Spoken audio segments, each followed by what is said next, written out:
Welcome back to Cheeky Mare Stitches 100 Days, 100 Blocks Challenge. We are starting the second half of our project with block number 51. It is a 2 fabric block. Here's what it originally looked like with fabrics A and B. With this block, it is made up of 8 flying geese, 4 of one and then 4 of the opposite. Here is the unit where fabric A is the base and fabric B are the wings.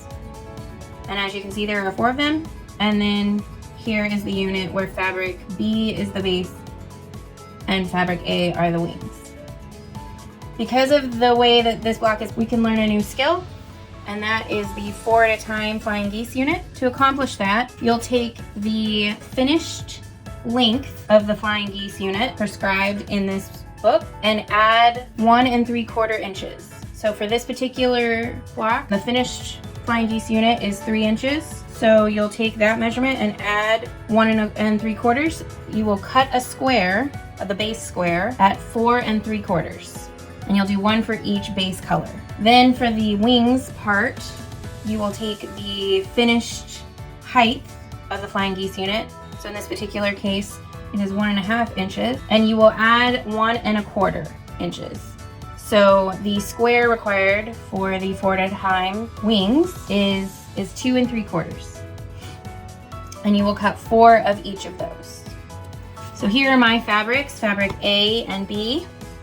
And I have cut the 4 3/4 inches square out of each of those. And then I have also cut 4 2 3/4 inch squares as the wings.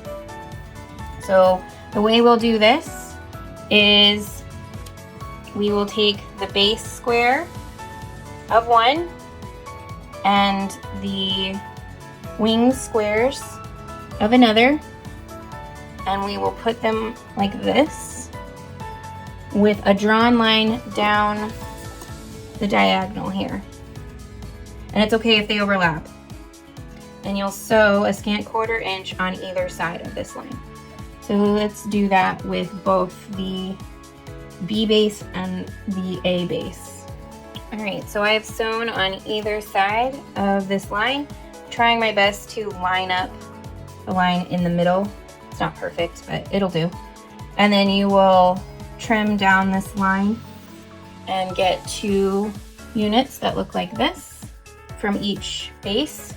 And then you will take right sides together and add another square and sew a 1/4 inch on each side of this line.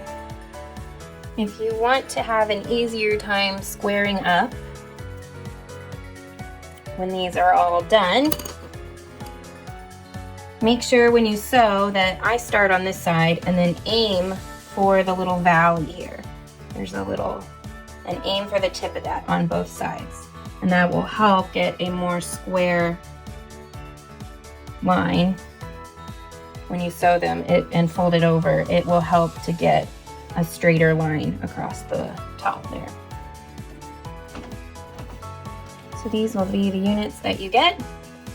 You'll just trim this side right down this line here, and you will get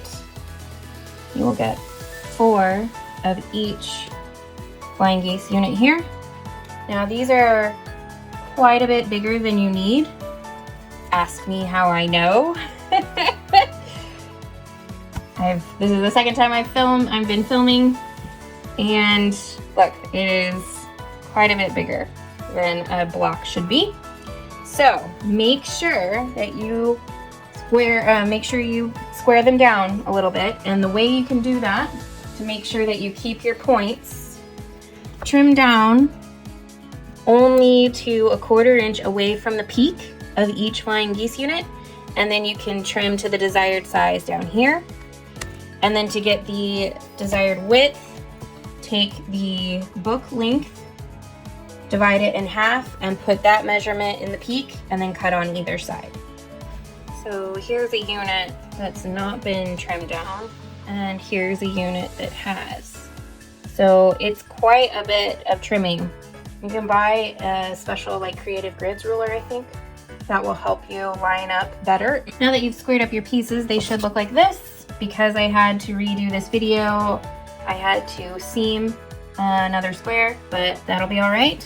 Like I said, no one's gonna notice when you get everything together.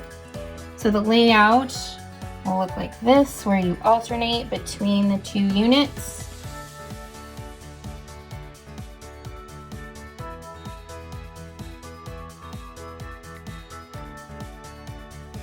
And now we'll sew these seams together and then sew the large seam.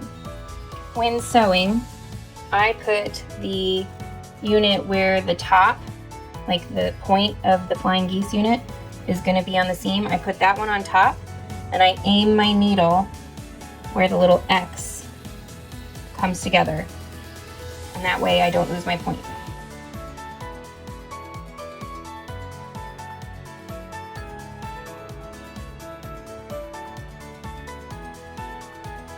Here's block number 51 done.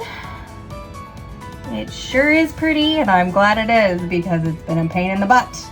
That's just because I didn't make sure that the 4 at a time flying geese unit block came out at the right size instead of just slightly bigger so you could square up.